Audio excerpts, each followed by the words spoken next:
In the early hours of December 16, 1944, the forests of the Ardennes were silent under heavy snow. American soldiers stationed along the front believed this sector to be one of the quietest parts of the Western Front. The thick forests, narrow roads, and brutal winter conditions made large-scale offensives seem unlikely. Many Allied commanders considered the Ardennes a place to rest tired divisions rather than prepare for a major battle. But beyond the frozen hills and dark pine forests, a different reality was taking shape. Inside German headquarters, Adolf Hitler was preparing one final gamble. By late 1944, Germany's military situation had become desperate. Allied armies were advancing from the west after the liberation of France, while the Soviet Union pushed relentlessly from the east. Germany was running out of fuel, equipment, and trained soldiers. Yet Hitler believed a bold and unexpected strike could still change the course of the war. His plan was risky, even by the standards of World War II. German forces would launch a massive surprise attack through the Ardennes, the same region used successfully during the 1940 invasion of France. The objective was ambitious: break through the thinly held American lines, drive rapidly toward the port city of Antwerp, and split the Allied armies in half. If successful, the offensive could trap several Allied divisions, disrupt supply lines, and force the Western Allies into negotiating peace. Many German commanders had doubts about the plan. Field Marshal Gerd von Rundstedt, one of Germany's most experienced generals, understood how dangerous the operation would be. German forces were exhausted, and fuel reserves were dangerously low. The success of the entire offensive depended on speed, surprise, and capturing Allied fuel supplies along the way. If the advance slowed down, the entire operation could collapse. Another key commander, General Hasso von Montefil, was placed in charge of one of the main attacking forces. Montefil was known as a skilled and aggressive leader who understood mobile armored warfare. Even he knew that the offensive faced enormous obstacles. The Ardennes terrain was difficult, especially in winter. Narrow roads and dense forests could easily create traffic jams for tanks and armored vehicles. If the Allies reacted quickly, the German advance might stall before reaching its objectives. Despite these risks, the German High Command pushed forward with the plan. The operation relied heavily on secrecy. Troops were moved mostly at night. Radio silence was strictly enforced to avoid Allied detection. German units quietly assembled behind the front lines, while artillery batteries were carefully positioned. Nearly 200,000 German soldiers, supported by hundreds of tanks and assault guns, prepared for the largest offensive Germany had launched on the Western Front since the Normandy landings. The attack began before dawn on December 16th. Without warning, thousands of German artillery guns opened fire across the American front lines. The bombardment shattered the quiet winter morning and caught many Allied units completely by surprise. In some areas, American soldiers initially believed the shelling was only a local raid. But within minutes, waves of German infantry and armored vehicles began advancing through the snow-covered forests. Confusion spread quickly along the front. The dense fog and heavy snowfall grounded Allied aircraft, removing one of the Allies' greatest advantages.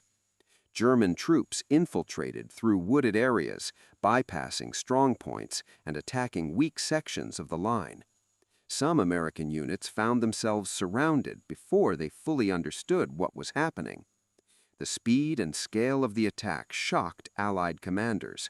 Entire divisions suddenly faced overwhelming pressure as German armored columns pushed westward. In several sectors, the thin American defensive line began to crack. German tanks broke through road junctions and villages that controlled critical routes through the Ardennes. As the front bent under the pressure, a large bulge began to form in the Allied lines. This sudden penetration would soon give the battle its famous name, the Battle of the Bulge. For German commanders, the first hours of the offensive seemed promising. Surprise had been achieved, and several Allied units were retreating or regrouping under heavy pressure. Reports arriving at German headquarters suggested that the breakthrough was working. If the advance continued at this pace, German armored divisions might reach the Meuse River within days. But the success of the plan depended on something fragile: momentum. German forces had to keep moving quickly. Every hour mattered. Fuel supplies were limited, and the narrow Ardennes roads were already becoming crowded with tanks, trucks, and artillery units all trying to move forward at once. Any delay could allow the Allies to bring reinforcements into the fight. At the same time, American commanders were beginning to understand the scale of the attack. What initially looked like a localized assault was rapidly revealed to be a massive offensive. Orders were given to move toward the Ardennes, and defensive positions were forming around key road junctions and towns. One of those towns would soon become critically important: Bastogne. Sitting at the center of several major roads, Bastogne controlled movement through the region. Whoever held the town would control the flow of reinforcements and supplies across the battlefield. German commanders knew this and pushed their armored columns towards it. Yet even as German forces advanced deeper into the Ardennes, the situation remained uncertain. Their success depended on speed, coordination, and the continued confusion of the Allied response. If the Allies could stabilize their lines and organize a counterattack, the offensive might lose its momentum. What German commanders did not yet realize was that far to the south, another Allied army was already preparing to move. Within days, a bold maneuver would begin, one that would shock German headquarters and change the course of the battle. But on that cold December morning in 1944, as German tanks rolled through the snowy forests of the Ardennes, it seemed as if Germany's final gamble had begun exactly as planned. The surprise attack had worked. The Allied front had been broken, and for a brief moment, the possibility of a dramatic German comeback on the Western Front no longer seemed impossible. The German offensive had exploded across the Ardennes with shocking speed, and within the first days of fighting, the front lines became a maze of confusion, broken communications, and desperate defensive stands. American units were pushed back along narrow forest roads, while German armored columns searched for any weak point that could be exploited. But in the middle of this chaotic battlefield stood a small Belgian town that suddenly became one of the most important places in Western Europe. That town was Bastogne. At first glance, Bastogne did not appear extraordinary. It was a modest town surrounded by forests, farms, and rolling hills. But its true importance was hidden in the network of roads that crossed through it. 7 major roads met at Bastogne, making it one of the most critical transportation hubs in the Ardennes region. Any army moving large formations of tanks, artillery, and supply trucks through the area needed those roads. German planners understood this very well. If they could capture Bastogne quickly, their armored divisions would gain open routes toward the Meuse River and eventually toward the port of Antwerp. Without Bastogne, the advance would become slower, more chaotic, and far more vulnerable to counterattacks. As German armored forces pushed westward, the race for Bastogne intensified. Meanwhile, Allied commanders were scrambling to understand the scale of the German attack. At first, reports from the front were confusing and sometimes contradictory. Some officers believed the German assault might only be a local breakthrough. But as more information arrived, it became clear that this was something far larger, a massive offensive involving multiple German armies. Urgent orders were issued to send reinforcements toward the Ardennes. Among the units rushed toward the crisis was the 101st Airborne Division, a formation already famous for its combat record. Many of its soldiers had fought in Normandy and the Netherlands earlier in the year, But when they were ordered to move toward Bastogne in December 1944, the situation was very different. The division had little time to prepare. Soldiers were loaded into trucks and sent racing through icy roads toward the front. Many of them carried only light equipment. Winter clothing was limited, and heavy weapons were still being organized as they moved. Yet, despite these shortages, the division's mission was clear: reach Bastogne and hold the crossroads. By December 18 and 19, American paratroopers began arriving in and around the town. They quickly started preparing defensive positions in the surrounding forests and villages. Foxholes were dug into the frozen ground, machine guns were placed along likely approach routes, and artillery positions were set up wherever space allowed. But even as the defenses formed, the German advance continued to close in. Powerful armored divisions began surrounding the area. German tanks and infantry pushed through nearby towns, cutting off roads and supply routes one by one. Within days, Bastogne was nearly encircled. The American defenders realized they were about to face one of the most dangerous situations any army could encounter on the battlefield: complete isolation. By December 21st, the situation became clear. Bastogne was surrounded. German forces controlled the roads leading in and out of the town. The American troops inside now faced freezing temperatures, limited ammunition, and dwindling medical supplies. Food was scarce, and many soldiers lacked proper winter gear.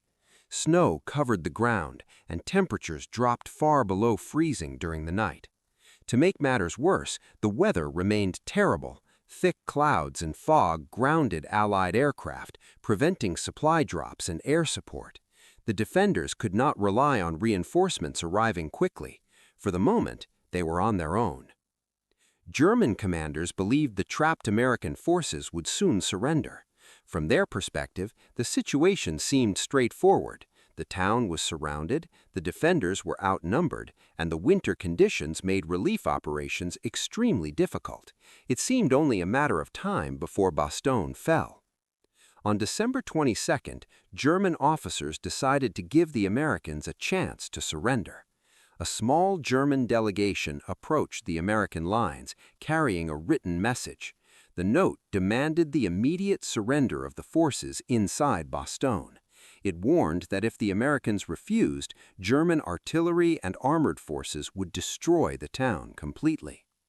Inside Bastogne, the message was delivered to the acting American commander, Anthony McAuliffe. He had taken command after the division's senior officer was temporarily absent when the battle began. McAuliffe read the German demand carefully. The message described the American situation as hopeless and offered what it called an honorable surrender. But when he finished reading it, he reportedly laughed in disbelief. His response was short, direct, and quickly became one of the most famous replies in American military history: "Nuts." At first, some of the officers around him wondered if the message was too informal or unclear, but McAuliffe insisted it captured exactly what he meant. The reply was delivered back to the German delegation, leaving them confused about its meaning. Eventually, the Americans explained it meant the surrender demand was completely rejected. The battle for Bastogne would continue. With negotiations finished, the German forces launched a series of attacks against the defensive perimeter surrounding the town. Tanks and infantry probed the American lines, searching for weak points where they could break through. Heavy artillery fire pounded the forests and villages where the paratroopers had dug their positions. But despite the freezing conditions and constant pressure, the American soldiers refused to abandon the crossroads. Their resistance began slowing the German timetable. Every hour Bastogne remained in Allied hands created problems for the advancing German armies. The German offensive depended on speed. Their armored divisions needed those roads to continue advancing west. Without Bastogne, their movements became more complicated and far less efficient. But while German commanders continued trying to crush the defenders, something else was beginning to happen beyond the encirclement. Far to the south, another American army was already preparing to move. Its commander had been studying the crisis carefully, and he believed he could do something few thought possible. Instead of waiting for the German advance to slow down, he planned to strike directly toward Bastogne through the snow and chaos of the Ardennes. If the plan worked, it would break the encirclement and completely disrupt the German timetable. And the man preparing that bold move was a commander known for speed, aggression, and relentless momentum. His name was George S. Patton. By December 1944, the German offensive in the Ardennes had created a crisis that few Allied commanders had expected. The sudden breakthrough had carved a deep bulge into the Allied front lines, threatening supply routes and forcing several American units to retreat under intense pressure. The town of Bastogne was now surrounded, its defenders isolated in freezing winter conditions while German forces tightened their grip around the crossroads. Inside Allied headquarters, the situation was tense. Commanders were trying to understand the scale of the German attack and determine how to stop it. Reinforcements were being rushed toward the Ardennes from every available direction, but the battlefield remained chaotic. Snow-covered roads slowed movement, communications were unreliable, and the enemy seemed to be advancing faster than expected. At the center of this crisis stood the Allied Supreme Commander, Dwight D. Eisenhower. He urgently gathered his senior commanders to discuss how to respond to the German offensive.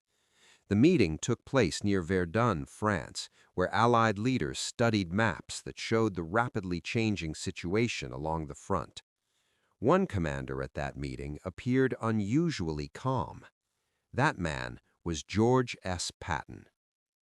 Patton commanded the U.S. Third Army, which at that moment was fighting German forces farther south. His army had been preparing for its own offensive operations and was already positioned with large numbers of troops, tanks, and artillery. But Patton had been studying the reports from the Ardennes carefully, and he believed the crisis presented an opportunity. As the commanders discussed the situation, Eisenhower turned to Patton and asked a direct question. How quickly could the Third Army move north to relieve Bastogne? Many officers expected the answer to be measured in weeks. Moving an entire army in winter conditions across crowded roads seemed like a massive logistical challenge. But Patton gave a different answer. He said he could attack within 48 hours. The room reportedly fell silent. What Patton was proposing sounded almost impossible. His army was currently facing east. To reach Bastogne, it would need to pivot nearly 90 degrees and drive north through snow-covered roads toward an active battlefield. Such a maneuver required careful planning, precise coordination, and enormous logistical effort. But Patton had already anticipated the possibility. Days earlier, he had quietly instructed his staff to prepare contingency plans in case the German offensive required a rapid change in direction. His planners had developed several possible scenarios for turning the Third Army north. So when Eisenhower asked the question, Patton already had the groundwork prepared. Within hours, the orders began moving through the chain of command. The Third Army would pivot north. This maneuver became one of the most remarkable operational shifts of the entire war. Entire divisions began turning their advance routes toward the Ardennes. Supply convoys were redirected, artillery units repositioned, and thousands of vehicles began moving across icy roads.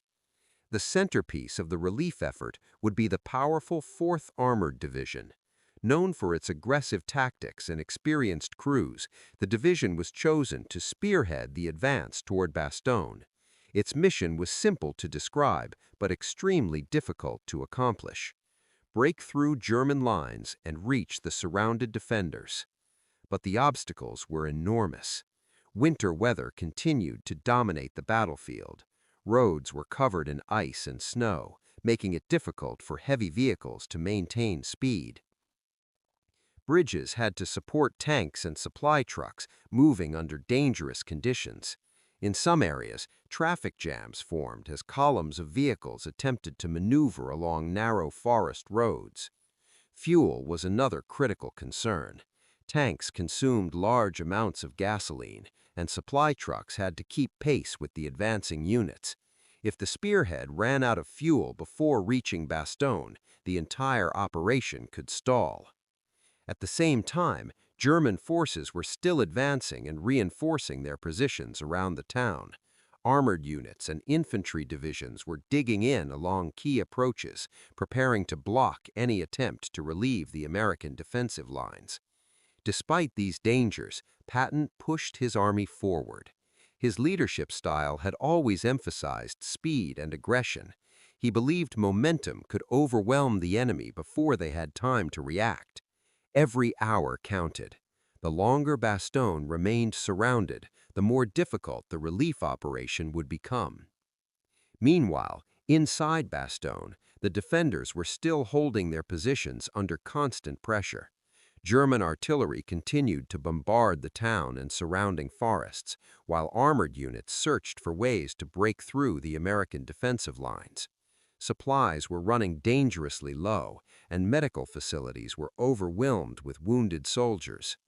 The men defending the town had no guarantee that relief would arrive in time. But far to the south, the columns of the Third Army were already moving. Tanks rumbled along frozen roads, infantry rode in trucks and armored vehicles through the snow-covered countryside. Artillery pieces were hauled forward by powerful tractors as engineers worked to keep the routes open. It was a massive movement of men and machines, all converging toward the same objective. The German high command, however, remained largely unaware how quickly the situation was changing.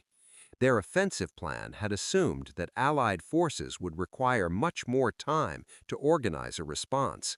The harsh winter weather, combined with the surprise of the attack, was expected to slow any counteroffensive. But Patton's maneuver was rewriting those expectations. In less than 2 days, the Third Army had begun one of the fastest large-scale operational shifts of the entire war. Entire divisions began turning their advance routes toward the Ardennes. Supply convoys were redirected, artillery units repositioned, and thousands of vehicles began moving across icy roads. In the center of the relief effort, the powerful 4th Armored Division was moving toward Bastogne. Known for its aggressive tactics and experienced crews, the division was chosen to spearhead the advance toward Bastogne. Its mission was simple to describe, but extremely difficult to accomplish. Break through German lines and reach the surrounded defenders. But the obstacles were enormous. Winter weather continued to dominate the battlefield. Roads were covered in ice and snow, making it difficult for heavy vehicles to maintain speed. Bridges had to support tanks and supply trucks moving under dangerous conditions. In some areas, traffic jams formed as columns of vehicles attempted to maneuver along narrow forest roads. Fuel was another critical concern. Tanks consumed large amounts of gasoline, and supply trucks had to keep pace with the advancing units. If the spearhead ran out of fuel before reaching Bastogne, the entire operation could stall. At the same time, German forces were still advancing and reinforcing their positions around the town. Armored units and infantry divisions were digging in along key approaches, preparing to block any attempt to relieve the American defensive lines.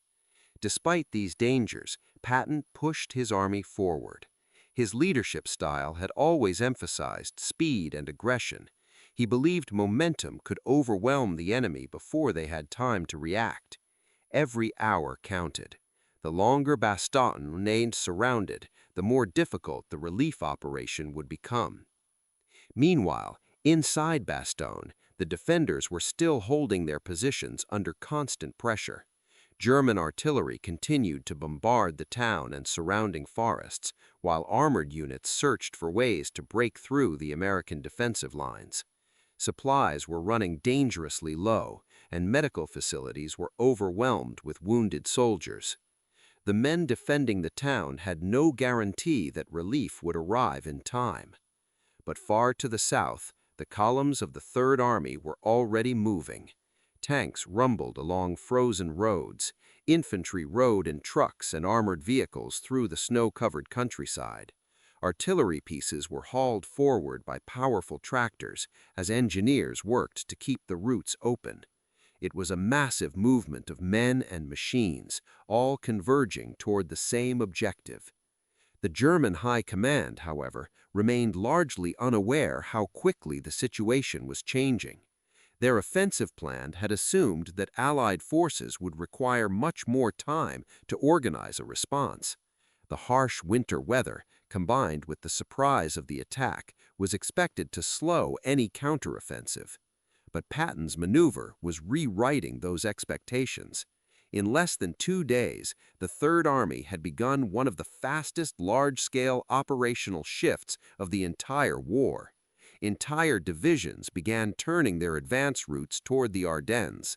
Supply convoys were redirected, artillery units repositioned, and thousands of vehicles began moving across icy roads. In the center of the relief effort, the powerful 4th Armored Division was moving toward Bastogne. Known for its aggressive tactics and experienced crews, the division was chosen to spearhead the advance toward Bastogne. By December 23, 1944, the situation around Bastogne remained critical. The American defenders inside the town were still surrounded, cut off from most supplies, and facing continuous pressure from German forces determined to capture the crossroads. Snow covered the forests and fields of the Ardennes, and the freezing temperatures made every day of fighting more exhausting than the last. Yet beyond the German encirclement, a powerful force was moving. Columns from the U.S. Third Army were pushing north through difficult terrain, executing the bold maneuver ordered by George S. Patton. At the spearhead of this advance was the battle-hardened 4th Armored Division, whose mission was clear: break through the German lines and reach Bastogne. But reaching the town would not be easy. The Ardennes region was already one of the most challenging battlefields in Western Europe. Dense forests limited visibility and movement, while narrow roads forced armored vehicles to move in long columns. During winter, these roads became even more dangerous.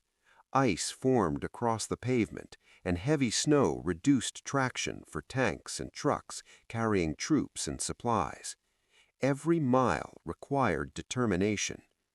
The American advance began encountering resistance almost immediately.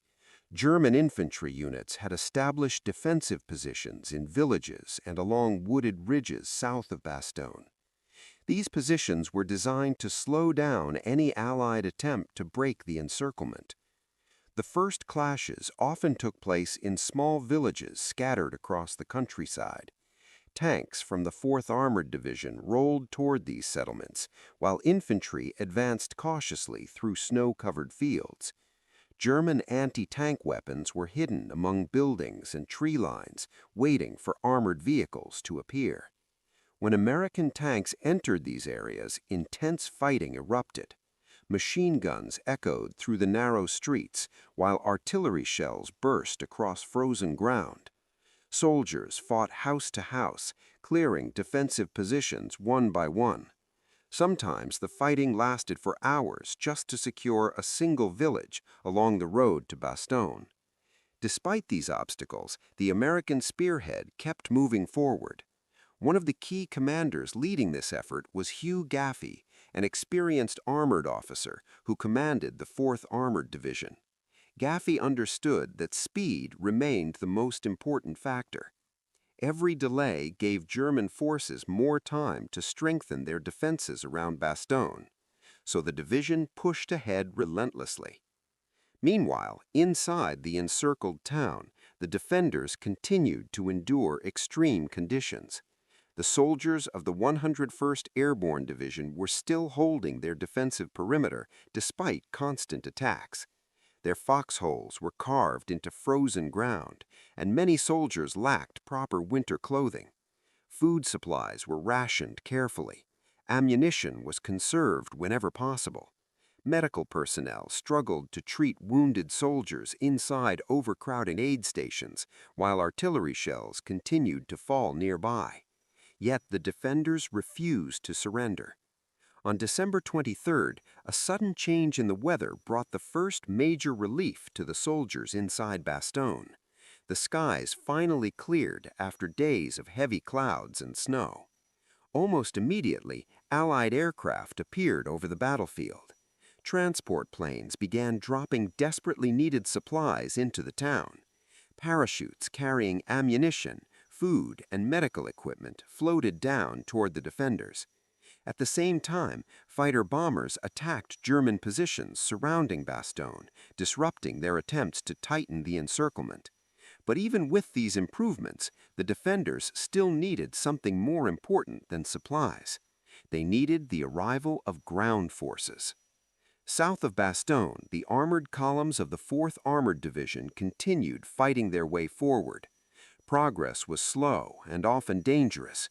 German resistance remained fierce, and the terrain forced American units to advance along predictable routes where ambushes were possible.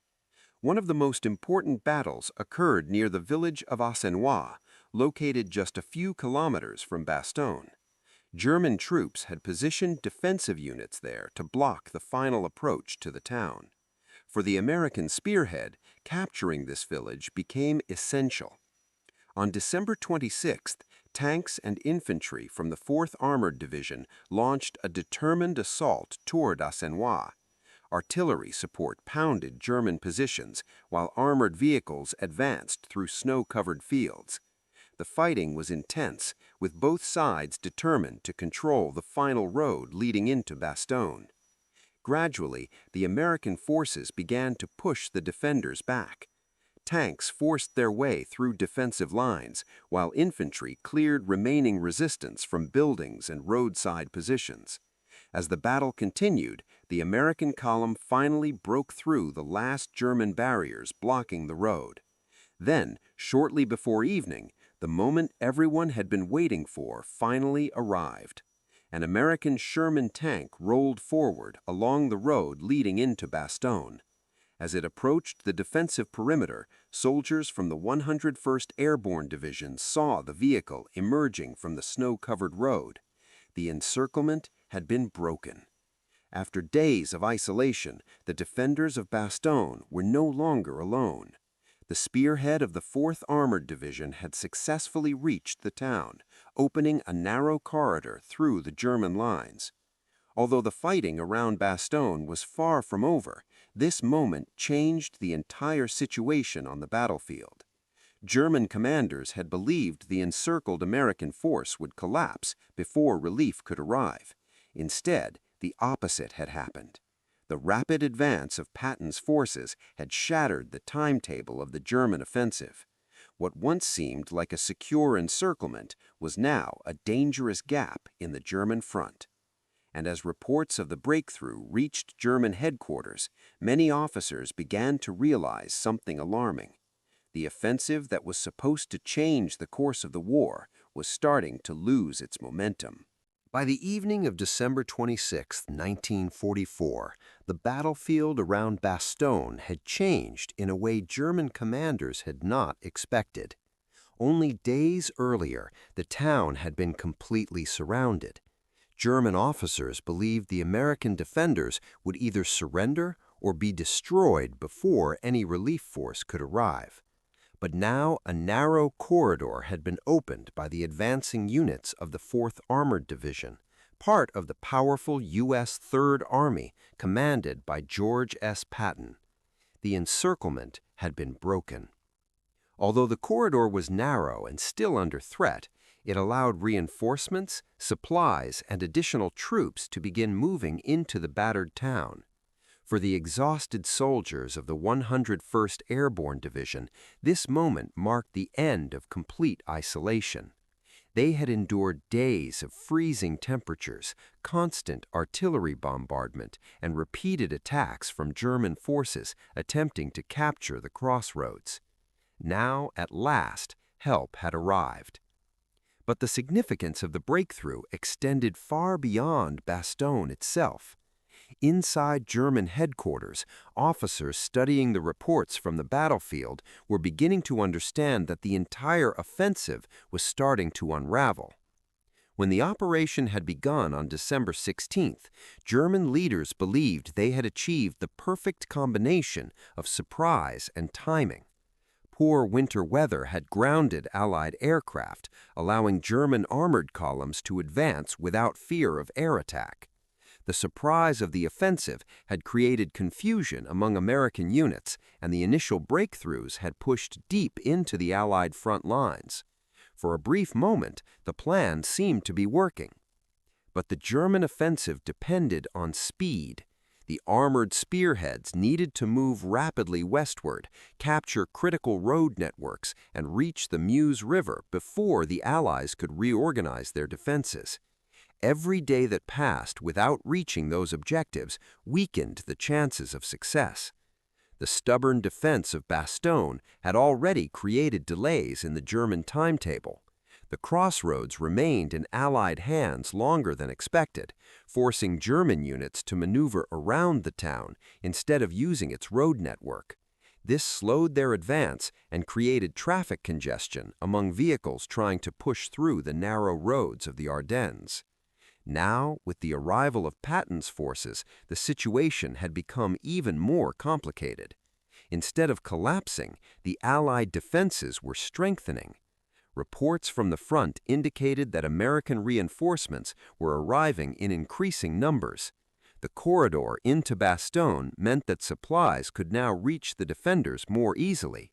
Ammunition, fuel, and medical equipment were flowing into the town, allowing the defenders to continue resisting German attacks.